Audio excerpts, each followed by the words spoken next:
Hello everybody, very good evening and welcome to studyIQ IAS English. Myself Abhishek Singh and I welcome you all to this second lecture of medieval history by Satish Chandra. So guys, I hope that everybody is doing absolutely good and in this lecture today we are going to discuss about the tripartite struggle. So first of all, let us have a brief overview that what is tripartite struggle and how it is going to be important for your examination point of view. So when we talk about the tripartite struggle, the name itself suggests that it might be a struggle between three different contemporary powers for probably the occupancy of a particular city or a particular territory. And why is that territory or that city so important? That should be the matter of our discussion in this lecture. So welcome again once everyone. I think all of you must have joined the session. Those who have not joined or those who have not shared this session yet, make it sure that you do it promptly. But before proceeding, let me tell you a very important thing that guys, we are actually offering the prelims to interview batches for 2024 civil services examination. These batches are available in the English and Hindi, three different medium. In fact, let me tell you that these batches are available at a very nominal cost if you are using my code ASR live. Because let me tell you one more thing, that there are certain features which are quite essential features for any candidate to have if he or she wants to clear this examination. But we will talk about that in the subsequent part of the lecture. Let's begin the topic here. Okay, so when I am talking about the particular topic, okay, the topic is the tripartite struggle, the age of three empires, okay. So first of all, let us understand that why were there three empires. Ram Shivam and hello Vijay Lakshmi, good evening to all of you. Now guys, agrarian empires and their extents. First of all, have a look on this particular map of India. You will understand what I mean to say here. When I am saying that agrarian empire, okay everyone, what is the meaning of agrarian? Related to agriculture. And when you have understood that agrarian is related to agriculture, that means you should also understand that the agrarian economy was the prime source of the medieval kingdoms, right? Prime source of the medieval kingdoms for their survival. So guys, whenever in the medieval period we will be talking about any particular dynasty, any particular kingdom, try to understand that that particular kingdom will be having the single source of income, single most important source of income, that will be the agriculture. And why so? Because even the trade and commerce, that will be dependent upon agriculture only. Therefore, one common pattern which you may recognize when you will understand this entire concept, one common pattern in the formation of these empires that is followed, that is, those kingdoms are formed along the riverine plains in this particular area. You will observe that throughout the medieval period, be it the 8th century, 9th century or 12th century or 15th century or 18th century, that does not matter. Throughout the medieval period, you will find out that the kingdoms will be formed along the basins of this particular important river called Ganga.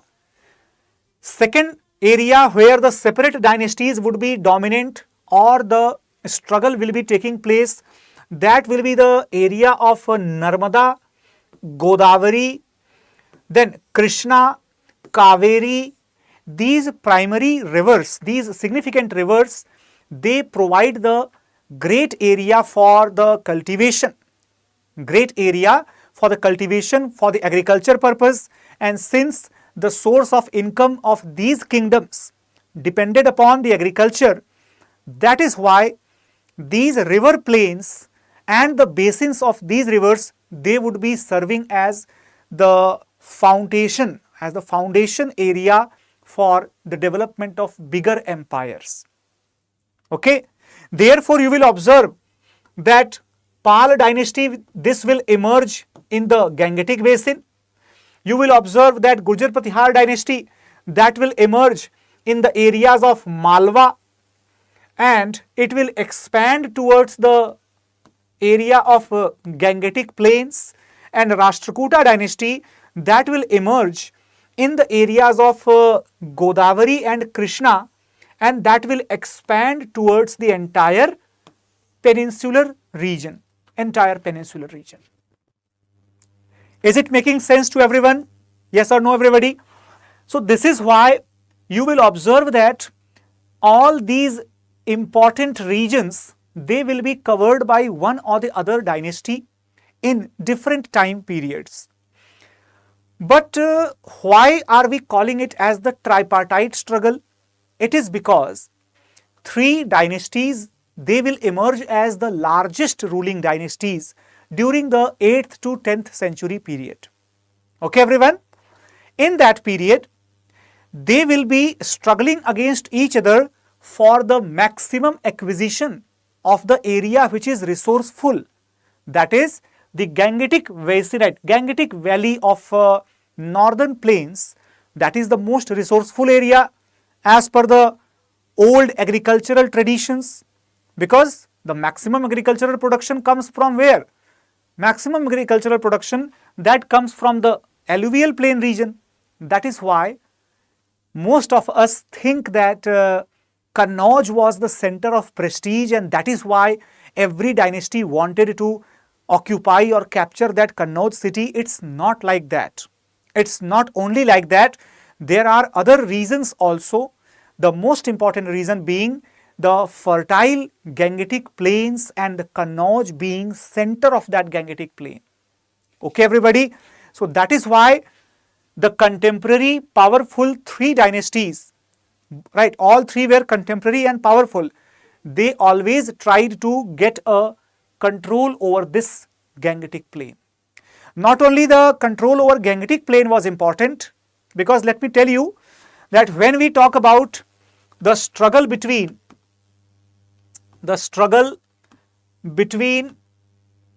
the dynasty called Gurjar Pratihar and the dynasty called Pal, that struggle was mainly due to the control of Gangetic plains. But when it comes to the struggle between Gurjar Pratihar and Rashtrakoot dynasty, where are they located? They are located, see, you can see this one. Gurjar Pratihar dynasty is basically this dynasty. Okay, Pal dynasty is here. You can see that they are fighting against each other for the control of the Gangetic plains. Similarly, you can see that this is the Rashtrakoot dynasty, and they are fighting for the control over the Malwa region.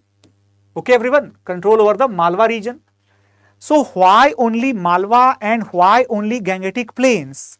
It is because when you observe, guys, Gangetic plains, as I told you, they provided the best area for the agricultural activities. And when you observe Malwa, they provided the best site or best area for the trade and commerce. Not only for the trade and commerce, but also for the cultivation of cotton. Okay, cultivation of cotton, and also it supported a great center of handicraft, silk production, etc., etc. So guys, you can understand very clearly that the economic factors were the most significant reason behind the struggle which was taking place among these three contemporary dynasties. They all wanted to grab the maximum sources of the economic prosperity, because we all understand that this period was the feudal period where the rulers used to struggle against each other, and their only objective that was to grab the maximum resources so that they could be the superior most ruler among all of their contemporaries. Okay, everybody? So that is the primary objective behind the tripartite struggle. However, we can also highlight some of the tripartite objectives, tripartite war objectives. For example, to establish the supremacy over Kannauj, as I told you, it was the ancient symbol of prestige. In fact, there is enough evidence that after the decline of Harshvardhan, what happened? The ruler of Kashmir Valley, Lalitaditya Muktapid, he actually attacked Punjab and Kannauj, and in fact, he attacked the areas of Bengal also. He was successful in those invasions and had occupied the areas up to Bengal region, but very soon after his death, the dynasty of ruler of Kashmir, that completely got disappeared, and it resulted into the breakdown of the political unity, and therefore again the feudal struggle was started.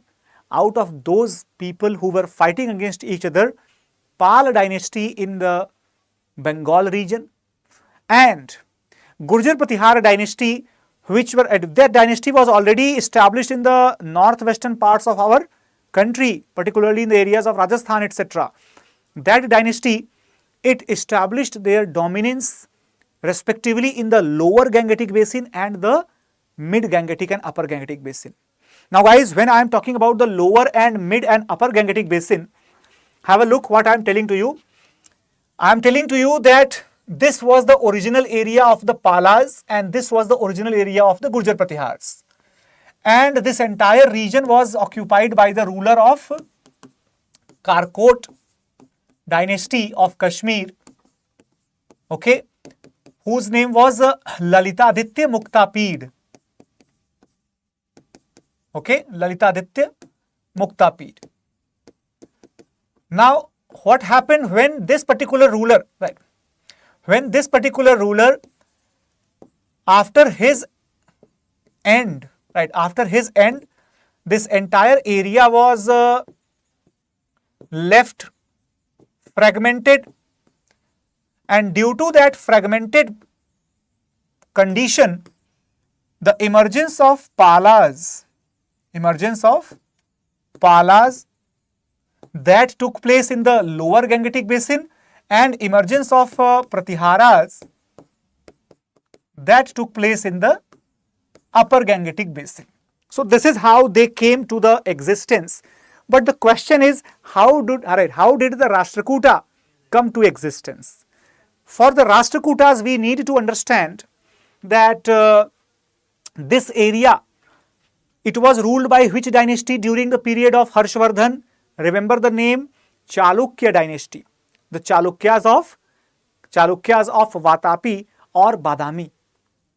Afterwards, the decline of Chalukyas took place, and the Rashtrakutas, particularly if you remember the name, it was Dantidurg.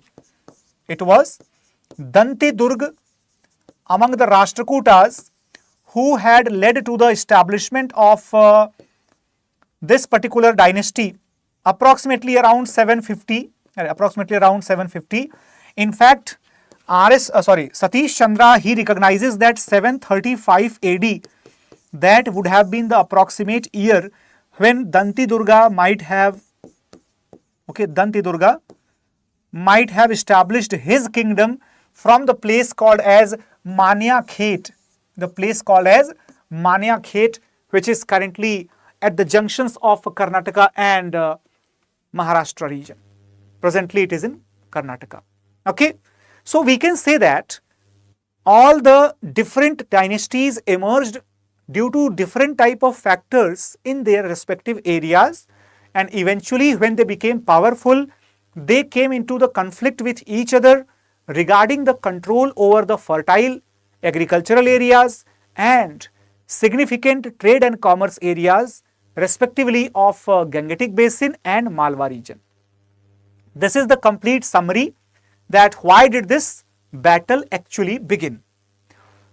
Now, up to this point, I hope that everybody is absolutely clear about the factors which led to the emergence of these dynasties. Three dynasties I have been talking about: the Gurjar Pratihars, the Palas and the Rashtrakutas. And we also understood that why were they fighting against each other. The reasons were, primary reasons were the prestige of Kannauj and the Gangetic Basin, which was very fertile agricultural area, and the Malwa Basin, Malwa region, which was very significant trade and commercial center. Okay, clear everybody? Now let us move to the political details about these three dynasties. We will talk about them one by one. So we will start with the Pala dynasty. The Pala dynasty, as we all might be aware, it emerged in the area of modern Bengal. Okay, but who was the founder of that? UPSC had asked the question on this particular information. It was Gopala. Okay, it was Gopala who had founded this dynasty in 750 AD, and he was succeeded by two important rulers, very important rulers. Gopala, the founder, succeeded by Dharmapal and succeeded by Devpal. This dynasty will go on further, however, they will not be very significant rulers until and unless Mahipal will be there, who will be able to grab the entire area which their ancestors controlled, and they had eventually lost it. That is the peak of Pala dynasty. Okay. However, we also hear about Mahipal that he also got defeated in the invasion of Chola ruler. That is, remember the name Rajendra Chol. Okay, he took the title of Gangai Kond, right? Gangai Kond. So guys, these things are quite essential to remember, but more than that, what is important to remember that Pala dynasty, they ruled over the mid to lower Gangetic Basin in the eastern parts of our country on a very vast area. In fact, this is also important to note down that Pala dynasty was probably the last major dynasty which was supporting the Buddhism, in fact patronizing the Buddhism simultaneously as they patronized the other Brahmanical sect. Clear everybody? Now the question comes into our mind that what were the contributions of the Pala dynasty apart from fighting the battle against the Rashtrakutas or against the Pratiharas. What were the significant contributions? So guys, when we talk about it, it comes to our mind that Pala dynasty patronized Buddhism and therefore they constructed several monasteries like the Vikramshila Mahavihar, like Somapuri Mahavihar, Jagaddala Mahavihar, okay, Odantpuri Mahavihar. So all these places were actually constructed as the Buddhist shrines, as the Buddhist monasteries under the various rulers of Pala dynasty. Particularly, Dharampal was responsible for constructing Vikramshila, for expansion of Nalanda University, and Gopal, who had established the Odantpuri monastery. This was also expanded by Dharampal along with the establishment of two new monasteries at Somapura and Jagaddala. So overall we can say that the three earlier rulers of this dynasty, they had immensely contributed to the expansion of Buddhism and the locations or the sites related to the Buddhism. Okay, everybody. Not only the expansion of the Buddhist architectural structures, but also the expansion of trade and commerce became a very significant feature of this era. Let me tell you that the Palas had trade contacts and cultural links with the Southeast Asian dynasties, particularly the Sailendra dynasty. They had exchanged the embassies with the Pala ruler Devpala. Okay, everyone. Now, when it comes to the administrative aspects of the Pala dynasty, now let me just make it one thing very clear. Actually, the mechanism or the establishment of the administration, that was very, very similar to the pre-existing dynasties. In fact, I will give you a small cheat code. This is a cheat code that you can use in the examination also. This cheat code is that there will not be any significant changes in the administrative structure or at least their function when it comes to the entire early medieval period. Ask me why? Because the foundation of this feudal system of administration, where the central officers, they will be less in the numbers, but the local officials, they will be in the huge numbers, in the large numbers. This tendency would start from the end of Gupta period only. Okay. So therefore, this will be the continuous tradition throughout the Rajput period also. It will change only with the arrival of Delhi Sultanate. Somebody in the comment box, can you tell me that why were there the large number of local rulers or the local collectors of taxes or local officials? Any answers do you have in the comment box? Tell me yes or no. What could be the reason according to you? I just want some of your answers. Now tell me. Now here let me tell you that even during the early medieval period also, the titles used to be very pompous, over the top of title, over the top types of title. For example, have a look at this one. Parameshwar, then Param Bhattarak, okay, Param Bhattarak, Maharaja Dhiraj. Doesn't it sound similar to what we had studied in the Gupta period? Exactly, very similar. Okay. In fact, the empire was divided into the Bhuktis. Now this is Vu, but it is read as Bhukti.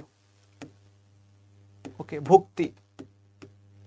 Okay, not Bhakti, but Bhukti. After Bhukti, we had Vishay. We had Vishay. Okay, and then we had Mandal. Okay, everyone, we had Mandal, and then we had Gram. Now see, when I am talking about Bhukti and Gram, this will remain constant. You will not see the changes in the name of these things in the northern India, beginning from the Gupta period up to the Rajput period. Bhukti will be there, Gram will be there. Only the intermediary names are changing. Sometimes they are calling it as a Vishay, sometimes they are calling it as a Mandal, or sometimes they are keeping the Mandal as the larger unit and Vishay as the smaller unit. And this time you are seeing that Mandal is a smaller unit and Vishay is the larger unit. Actually, what is the reason behind this type of change?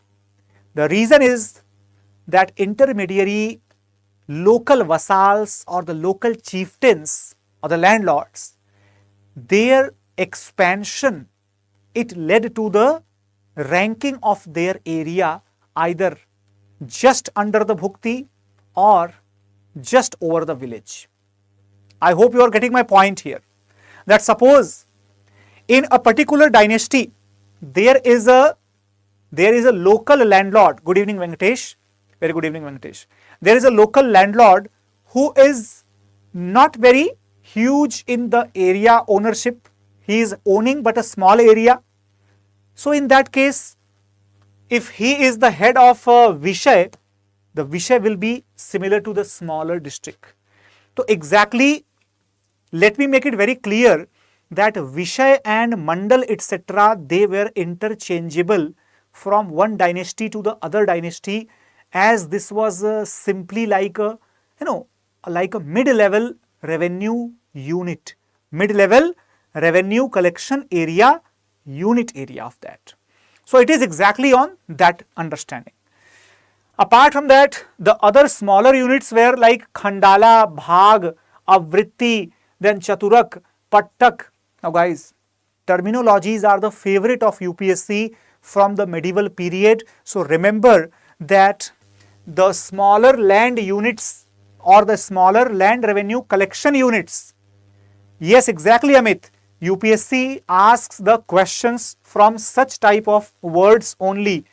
They will be asking the question like consider the following. Okay, consider the following, and after that they will give you 3 words, and one of those words will be, it would be Pattak. Pattak. Now you have to tell that what is the meaning of Pattak. And guys, if you are able to recall it, UPSC had asked a question about the local officer, called as Pattakila, and Mahattar. How many of you can recall this thing, that it was a proper legit UPSC preliminary examination question? Pattakila and Mahattar, these 2 terms were there, and you had to identify that who are these people, who are these positions, right? What are these positions? So Pattakila and Mahattar, this was asked in UPSC. Now you got the point from where had they asked this Pattakila, because Pattak is basically the local land revenue unit. You can call it like a village, or maybe bigger than the village or smaller than the village. That's not very clear, but definitely a land revenue unit. Okay. Now coming to this Pala grant in 802 CE, it talks about the officer called Dasgramika, who was given the 1 kula of the land as inferred from Manu. What is this kula? Kula is actually related to the Kulyavapa, right? Kulyavapa, that is the Sanskrit term. Okay, everybody. And Kula, that is related to the Apabhramsh. So I hope you got the point that even this question was also asked in the UPSC examination, where they were asking about the Kulyavapa, Dronavapa, such type of terminologies. And remember that Damodarpur copper plate inscription of later Gupta rulers, in that inscription we find the mention of such terminologies called as Kulyavapa, Dronavapa, Nivartana, etc. as the land measurement units. So guys, you can understand very well that since last 3 to 4 years, this treasure, this entire treasure of terminologies, this has become the primary source for the questions in the preliminary examination. Definitely this series will continue, right? It will continue from Monday to Saturday daily at 4 p.m. on the same channel where you are watching it. Apart from that, guys, we have the several other officials such as Rajas, Rajputras, Ranak, then Rajjanak, then Mahasamant, right?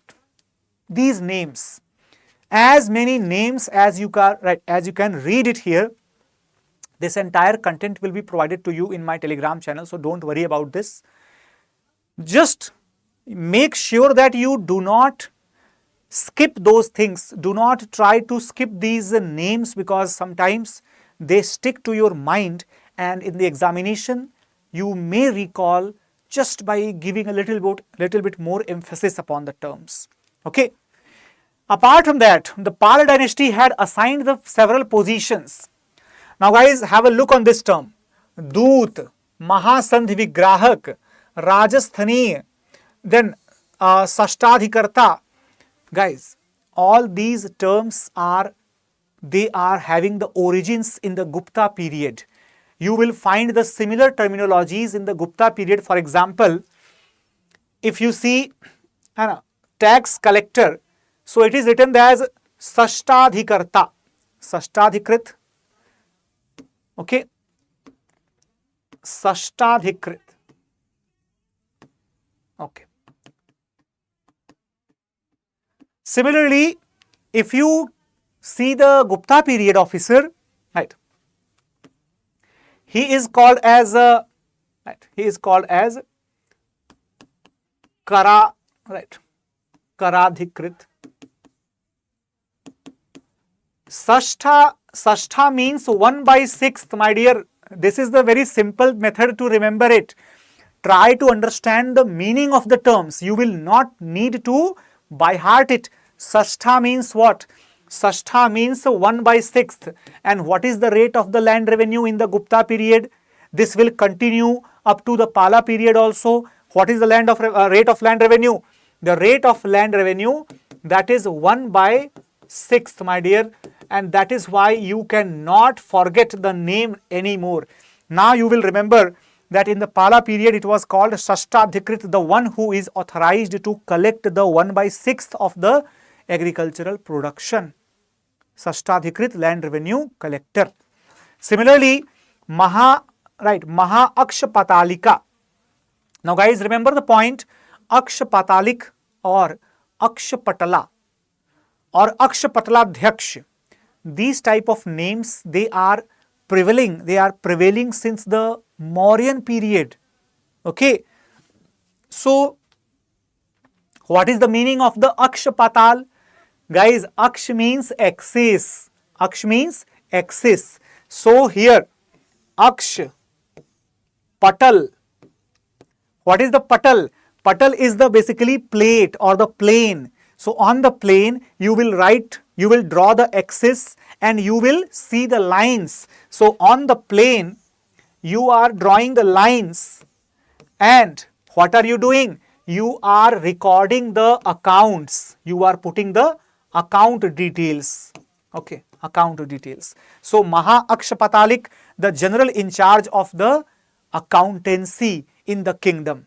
Similarly, have a look on this one. Jyeshtha Kayastha. Jyeshtha Kayastha. Who is a Kayastha, my dear?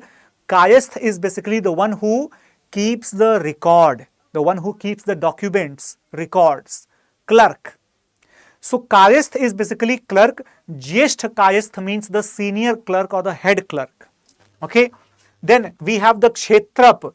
Kshetrap means what? Kshetra means Kshetra is in Hindi called as a Khet. In Sanskrit, it's called Kshetra. So, Kshetrap means the head of the land uses division. And Pramatra, who is Pramatra? Matra or Parimat, that means the measurement of the land. Pramatra, that means the one who is in charge of this Matra or the measurement of the land.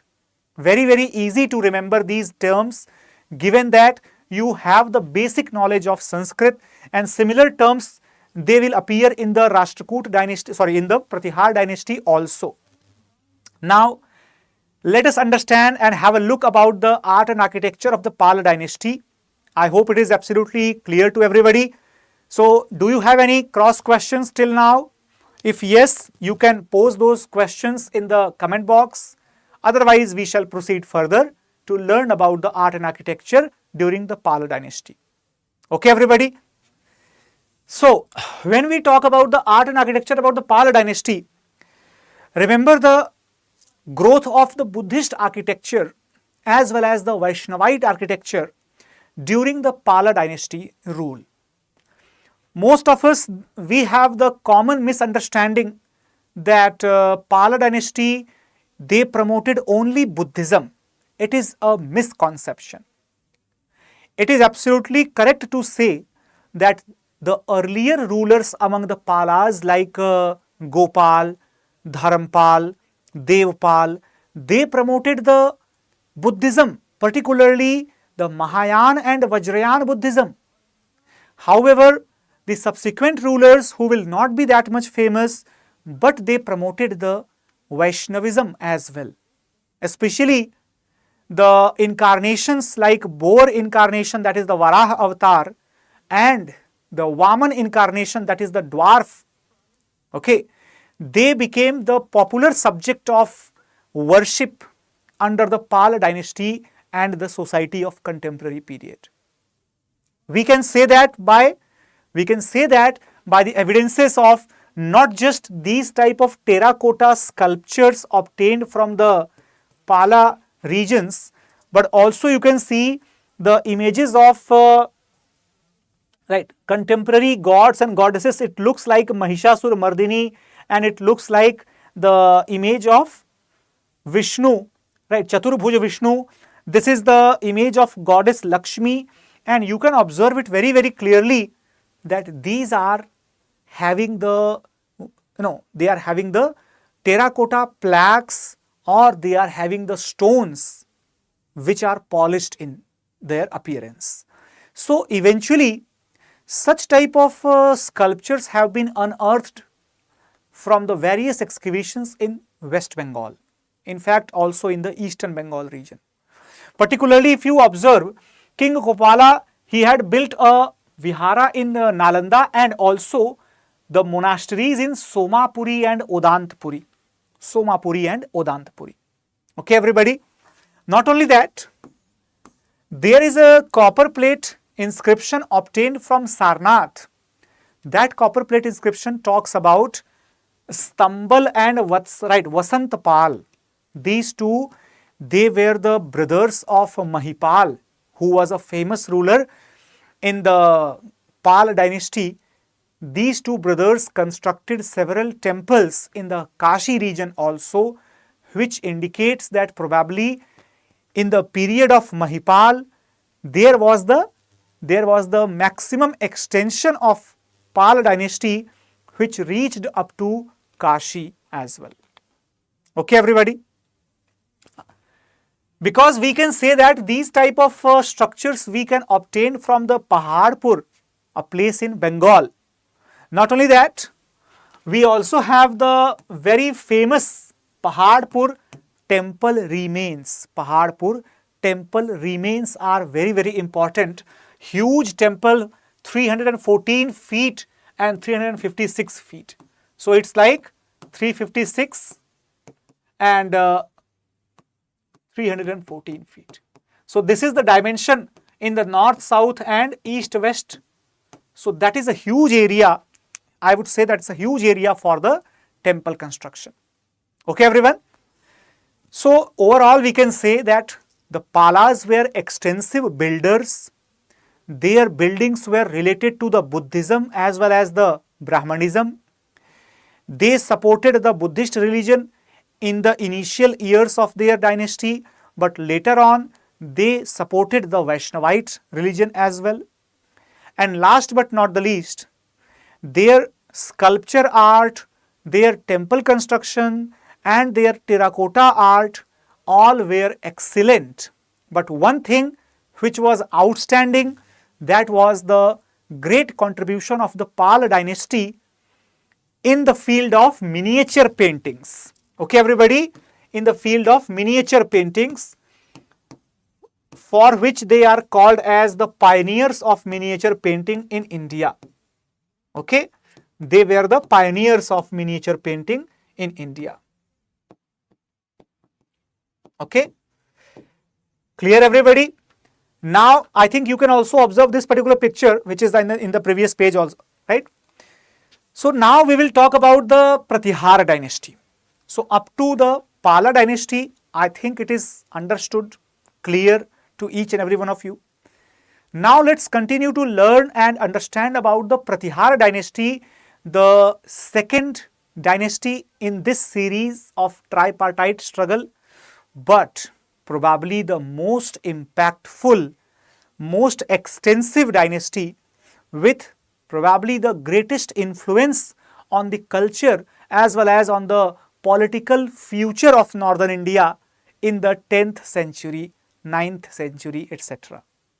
And why am I calling it as the most influential on the future of medieval period? Because maximum number of the Rajput dynasties, they would be emerging after the decline of the Gurjar Pratihar dynasty.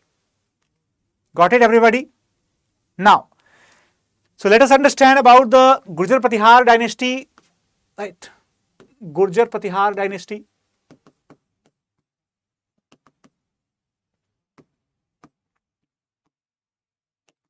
So guys, when we talk about the Gurjar Pratihar dynasty, I have already discussed with you that what was their area of influence.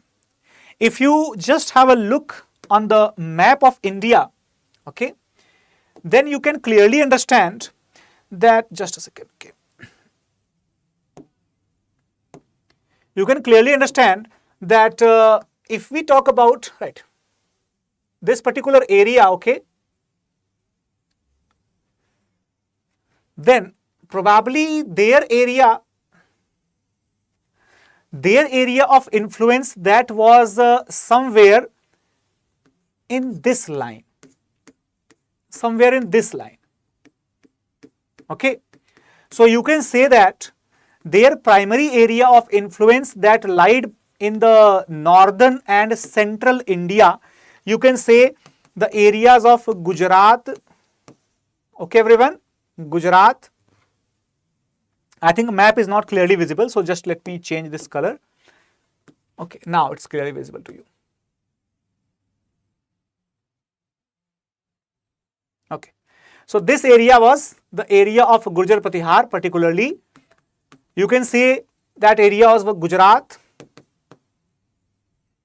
Then we have Uttar Pradesh. We have the areas of Madhya Pradesh, northern Chhattisgarh. We have the areas of Malwa. We have the areas of Aravalis, etc. Okay. So what can we say that? Okay, what can we say that? Exactly, Amit, they focused upon the Kannauj due to a combination of the various factors about which we have already discussed in the beginning of this lecture, dear, probably before your joining in the session. So definitely you are absolutely correct when you say that they captured it due to the trade and development. Apart from that, also the other reasons existed. Now when we talk about these areas, let me also highlight that these areas will see the emergence of future Rajput dynasties. For example, this area will observe the development or the emergence of the Chauhans. This area will observe the emergence of Gahadwals.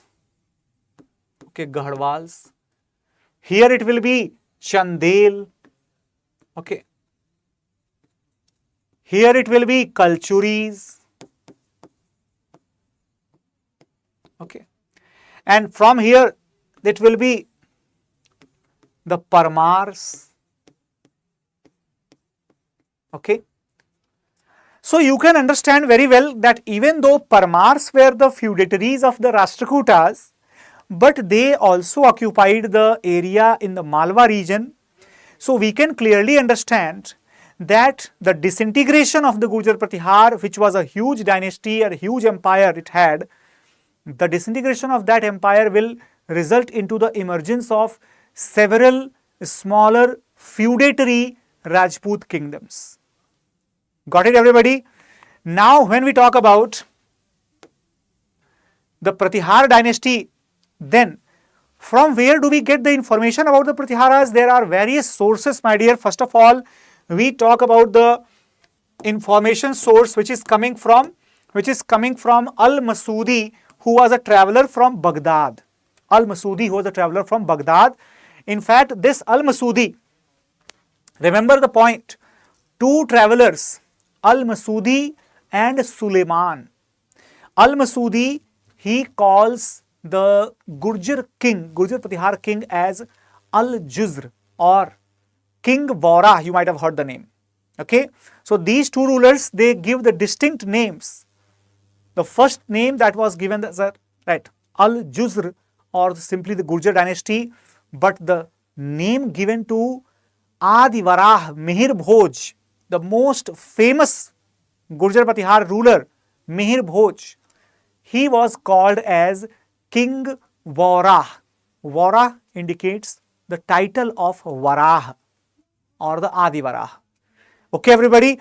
So that actually tells that probably the Gurjar Pratihars, they had immense fame as well as the immense wealth in their empire, probably a well-developed trade and commercial system also, due to which the empire attracted the foreign travelers. Okay, everybody. Now moving further, the Rashtrakutas dealt severe blows in the early 10th centuries when Indra III defeated Mahipal and completely devastated Kanyakubj or Kannauj. Now, what does it mean? It actually means that Rashtrakutas had conflicts with the Gujar Pratihars. However, similarly, the Gujar Pratihars, they had the conflict with the Palas, and Palas also had conflict with the Rashtrakutas. Overall, the very beginning of the lecture, we talked about the tripartite struggle, and this will be during the period of Dharmpal, during the period of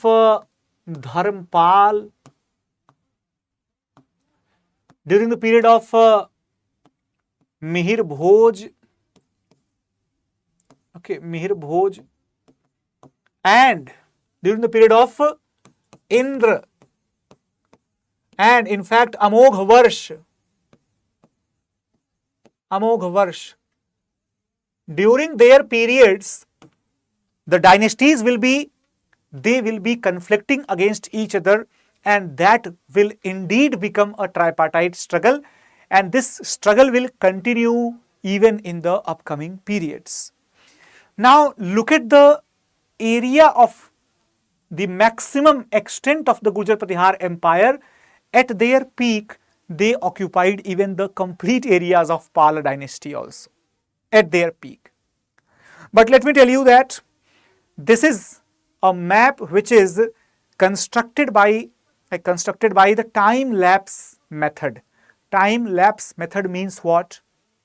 For example, suppose at a time, if they had the maximum extent here, this was the maximum extent, but at another time they had this maximum extent, or at another time they had this much maximum extent. So overall, it is considering the minima and the maxima. The minima and the maxima, which means that they have not attained the frontiers more than or wider than these frontiers shown here in the map. Okay. For example, if we talk about India today, so even though India is looking like something from here to here, but they have not attained the frontiers larger than this. Okay. They have not attained the frontiers larger than this. So that is when we talk about the extent of India at max, it is that one. But don't you think that this was not the exact extent at any point of time? It is basically attained at the different points of time. Okay. Now, let us talk about the government and the administration of the Gujar Pratiharas. You will find the similar type of terminologies even in this part also. For example, some areas were administered directly, and these areas under the direct administration, they were divided into the provinces called as Bhukti. Here also the provinces were called as Bhukti, and the districts were called as Mandal or Vishay. Any of these things, Mandal or Vishay. In fact, these Mandals or Vishay, they had Uparik and Vishaypati as their leading officers. Simple, isn't it? However, when we talk about the basic unit of administration, guys, it is always the village. Throughout the medieval period, the village will be the most basic unit of administration. Even today, we have the village panchayats as the most basic unit of administration. Alright, everyone. Not only that, when we talk about the subordinates, guys, remember the term vassals. They looked forward to become the independent, and therefore they fought against each other, and this is the reason that those vassals fighting against each other over the period of time, some of them became stronger and declared their independence. When the Gurjar Pratihar dynasty became weak, those vassals, they declared their independence, and later on they became famous as the various Rajput dynasties. Are you getting the sequence here? I hope you are getting the sequence. Okay, everyone. Now, when we talk about the contributions in the field of art and architecture, guys, Gurjar Pratihar dynasty is considered in the field of art and architecture, they could be considered as the direct successors of the Gupta dynasty. Why am I saying that? If you look at this particular group of temples, this is actually called as the Bateshwar group of temples. It is there in Morena. Morena is in Madhya Pradesh, and these group of these temples were completely demolished, completely damaged. But Archaeological Survey of India, they restored these temples using the similar type of construction technology as it was there during the period of Gurjar Pratihars. So currently it looks something like that. You can observe the flat roof temples, right? Flat roof temples, the smaller flat roof temples here. You can also observe the constructed wall made by the bricks, right? Made by ASI using the bricks. You can also observe that these smaller entrances in the small temples with the proper shikhars over it,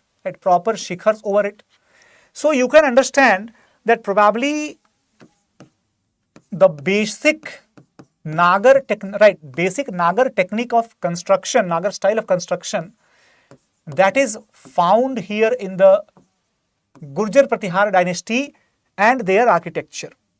Okay, and their architecture. So this is the flat roof.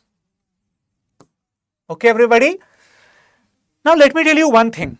I think, I hope that most of you must have watched the art and culture series where I have taught comprehensively about the temple architecture. Do you understand that what is the category or what is the type of this particular temple? Is this a Sandhara temple or it is a Nirandhara temple? Tell me in the comment box, is it a Sandhara or a Nirandhara? So what is your task? You have to tell me in the comment box the meaning of Sandhara and Nirandhara. Okay, Sandhara, Nirandhara, both of them. Now this is the sculpture which is called as the Vishnu in his dwarf incarnation. So you can see that Vishnu in his dwarf incarnation is going to measure the entire universe in just 2.5 steps. Okay, and this is another great picture. This is actually used as a wall decoration in one of the Gurjar Pratihar temples. And let me tell you, Gurjar Pratihar temples are very unique in their construction style. If you have not watched, you must observe the Telika Mandir. Okay, Telika Mandir, that is again in the Bundelkhand region only. Now here, this image, my dear, this is the image of Pashupati. Okay, Pashupati Nath. Okay, Pashupati Nath. So some of you might be aware that Lord Shiva is also called as Pashupati Nath. But here Lord Shiva is not shown in the regular face. He is having the face of a bull, right? Face of a bull. So exactly it is as per the representation, as per the description given in the Shiva Puran, where the Pashupati incarnation, it had the face of a bull, and the other two faces are shown as the typical faces of Lord Shiva. Okay, everyone. So you can observe it very clearly that alongside there are the small miniature like sculptures. Here Lord Shiva is sitting on a lotus leaf and the bull is just underneath. and on the sideways you can observe that there are the celestial deities and the nymphs, etc., who are showering the petals of the flower to Lord Shiva. Okay, everybody? Now, when I am saying about Pashupatinath, at the same time you can also observe this is the image of a silver coin issued by the Gurjar Pratihar dynasty rulers. In this particular silver coin, you can observe very clearly about the Varah incarnation of Lord Vishnu, where he is standing in a similar position, in a similar posture which was represented by the Gupta dynasty rulers when they constructed the Vidisha cave sculpture, right? So guys, all these things are very important. How can the questions be asked from this particular topic? So let me just give you a question related to that. The question could be like, consider the following statements. Okay, consider the following statements. So number one statement is that the cult of Varah held a significant position in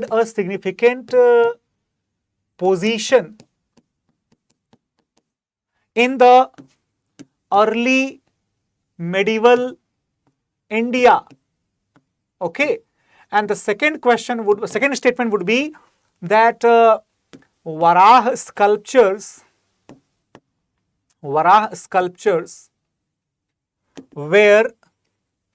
predominant figure or predominantly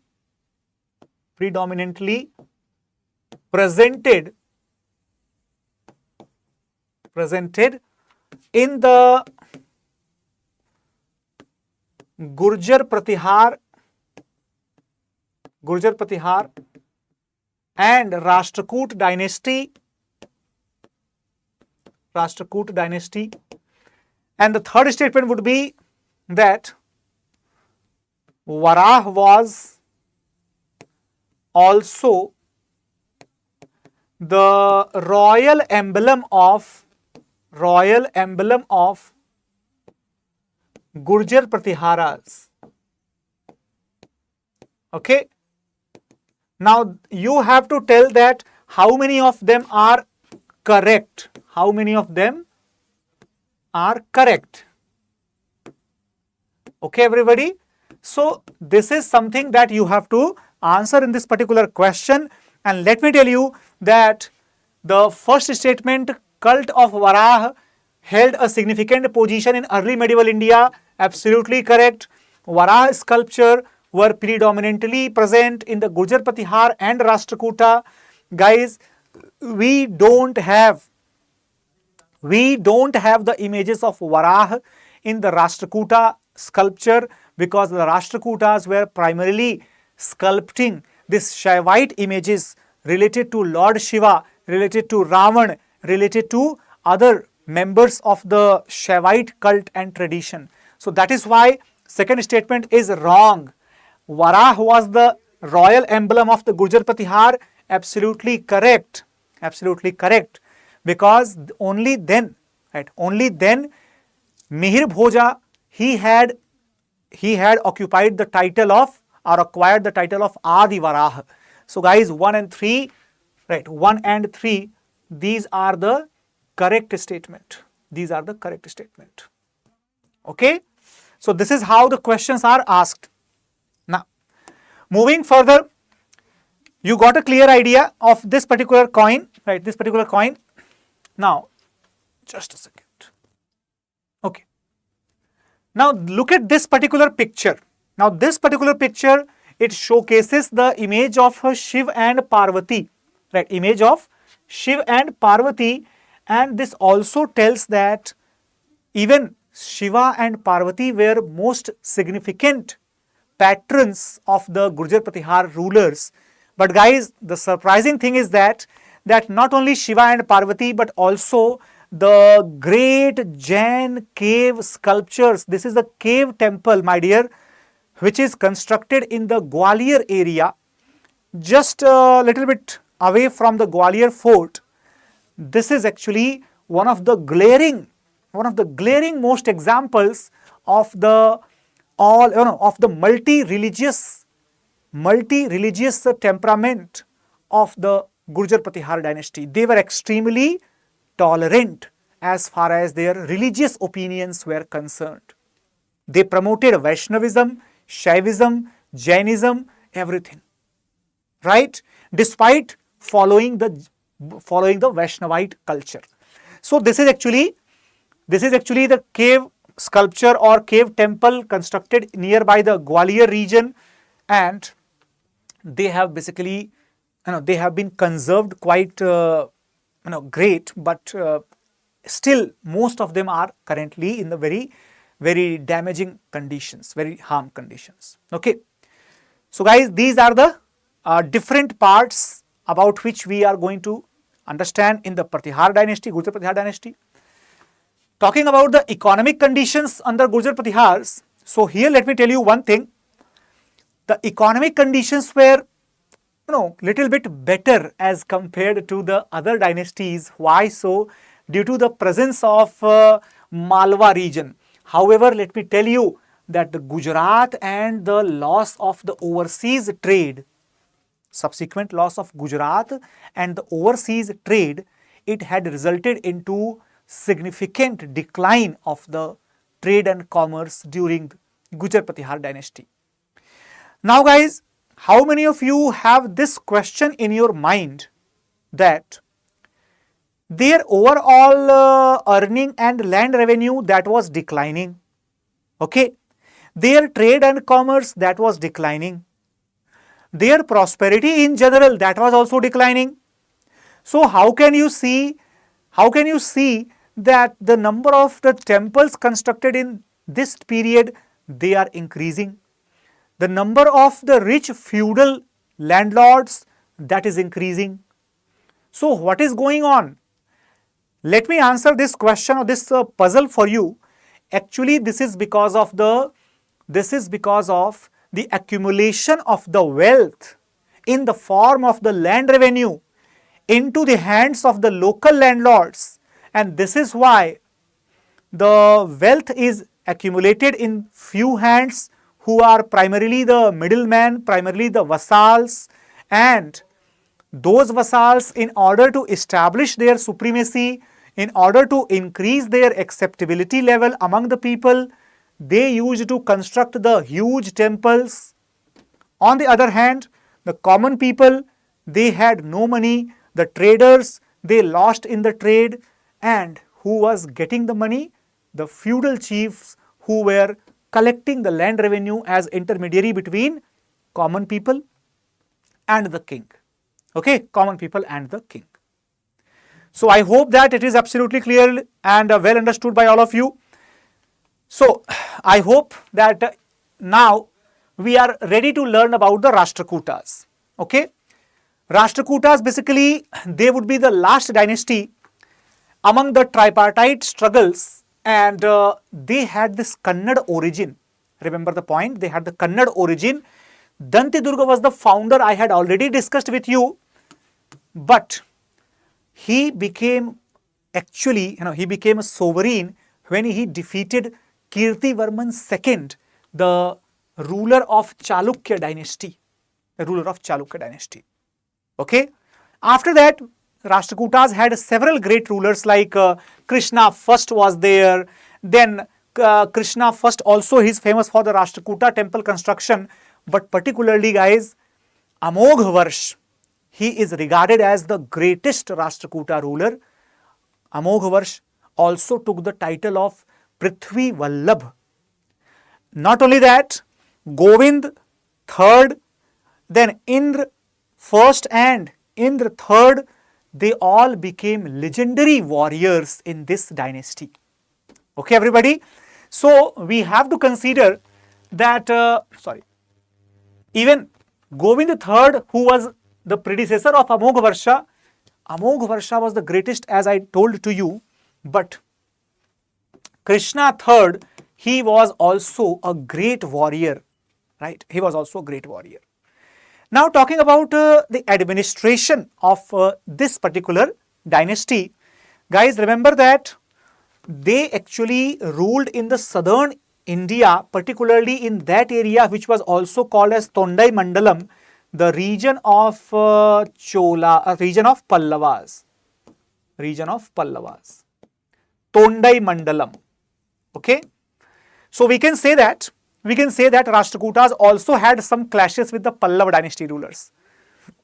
Okay, now talking about the administration of the Rashtrakutas. Exactly, Amit, Kailash temple was developed under Krishna first. Now, so again, look at this one.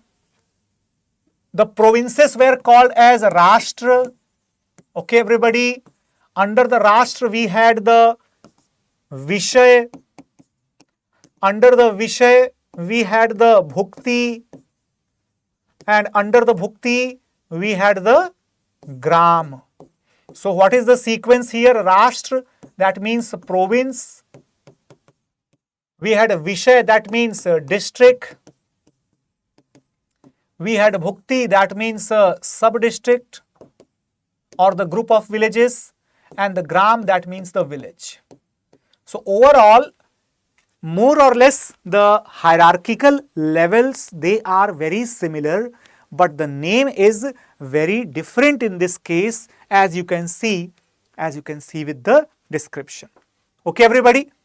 Now, if we talk about society and economy, so guys, their society was primarily patriarchal, as we all are aware, but they followed Jainism, which led to the further progress of the trade and commerce, and therefore Rashtrakutas are recognized as the earliest patrons of the Arab traders in the southern India, in the Deccan region particularly.